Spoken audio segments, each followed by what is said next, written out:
What a beautiful day. Thank you so much. Thank you. I want to first of all thank Bill Hagerty for the great introduction, plus he left me a bunch of peaches in here. Give him a big round of applause. I want to thank one of the finest governors that we have in the country, your own Governor Bill Ritter. I want to thank one of my dearest friends in the Senate. We came in at the same time. We were the only two Democrats that won in the Senate that year. And we have become just fast friends. He is somebody who cares deeply about the issues that affect working families, not just in urban Colorado, but in rural Colorado. He is one of your own, and I am just thrilled to have him here today. Please give a big round of applause to Ken Salazar.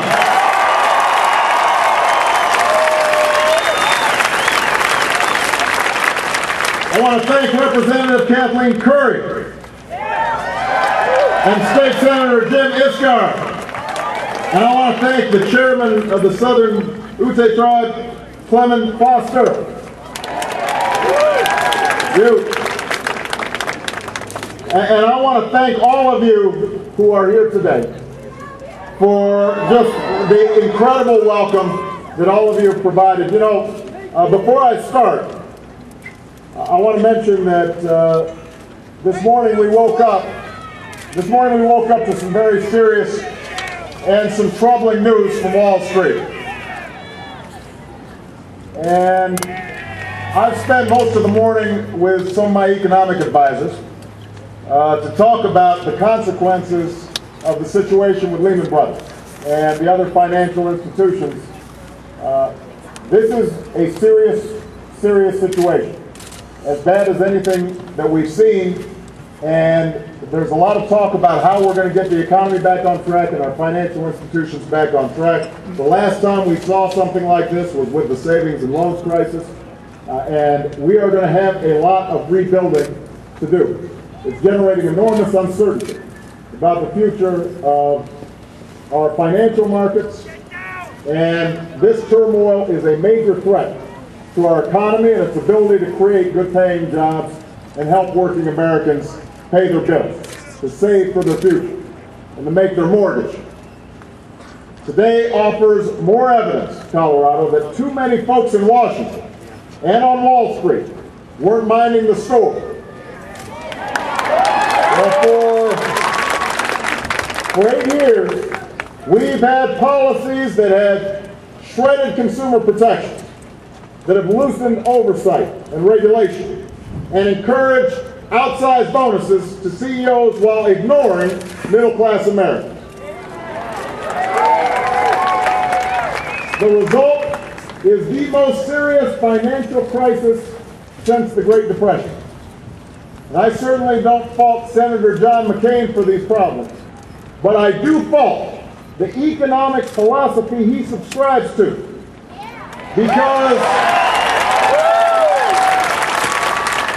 it's the same philosophy we've had for the last 8 years. One that says we should give more and more to those with the most, and hope that prosperity trickles down to everyone else. It's a philosophy that says even common sense regulations are unnecessary, unwise. One that says we should just stick our heads in the sand and ignore economic problems until they spiral into crisis. Well, now, instead of prosperity trickling down, the pain has trickled up. From the struggles of hardworking Americans on Main Street to the largest firms on Wall Street. This country cannot afford 4 more years of this failed philosophy.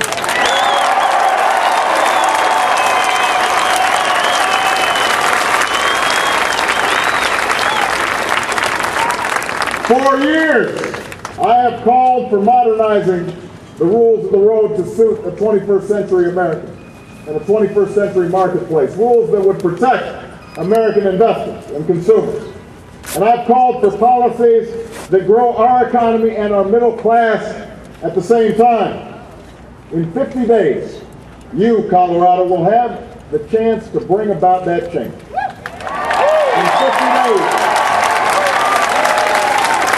In 50 days, you'll walk into that voting booth, pull back that curtain, and choose the future you want for America. This is a defining moment in our history.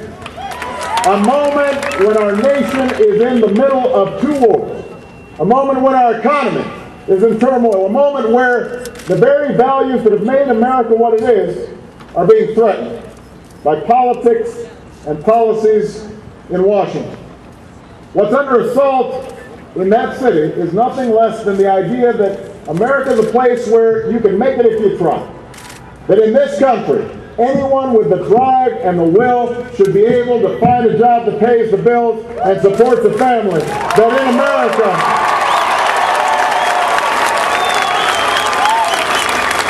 in America, we don't just reward wealth, but the work and workers who create it. What's at stake in this election is whether this nation in the 21st century will continue to be the last best hope on earth. That's what this election's about. It's not about me or Joe Biden. It's not about John McCain or Sarah Palin. It's not about Paris or Brittany. It's not about lipstick. It's not about pigs. It's about you.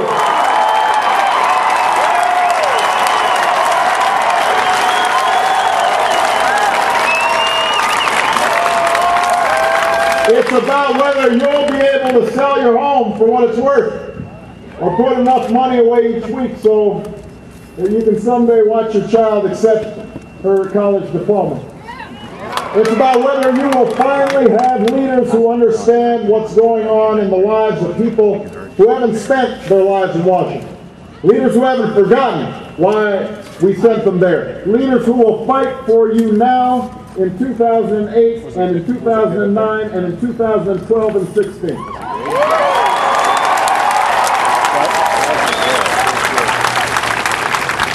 I began this race for the presidency as the one candidate who hasn't spent a lot of time steeped in the ways of Washington.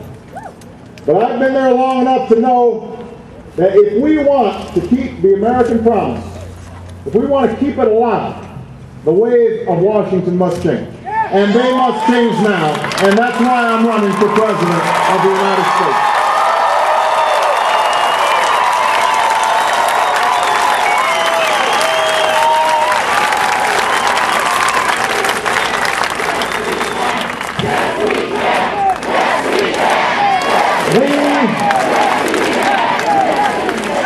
We have to change the system of special interests and lobbyists who have turned our government into a game that only they can afford to play.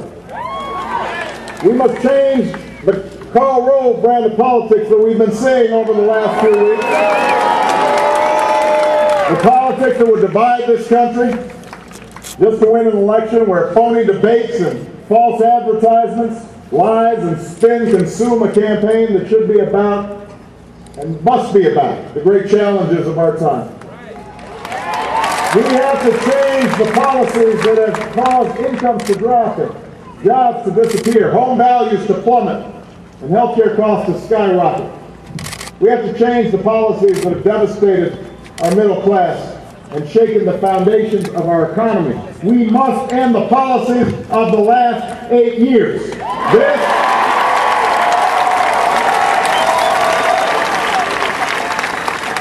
This has been our message from the day we began this campaign. It was our message when we were up, and it was our message when we were down. And until now, this has not been our opponent's message. For the last 19 months, he has argued that what qualifies him to be president is the quarter century he spent in Washington. The experience that comes from decades of walking the halls of power. That's